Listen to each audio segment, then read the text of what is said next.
In the application, we have two documents uploaded.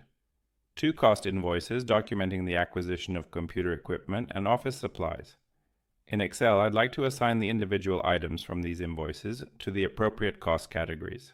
To do this, I select the cell where I want to display the sum. On the ribbon, I choose the Sum Amounts from PDF button. I go to the first document.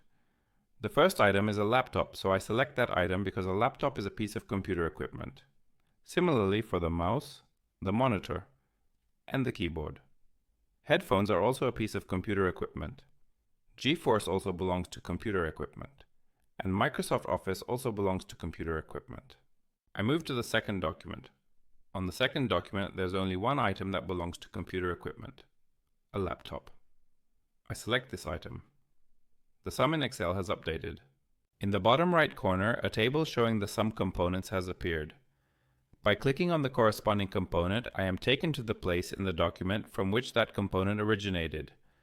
I have summed all items belonging to the computers group. Now I change the cell and I will sum the items belonging to the office equipment group.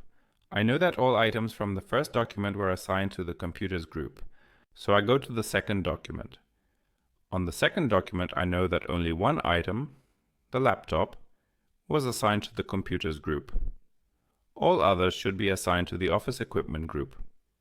Therefore, I select the first two, skip the laptop, and select the next four. And in this way, the sum in the Excel cell has updated. The analysis has now been completed. The table with details does not appear in the bottom right corner because all components of the sum come from the same document and the same page.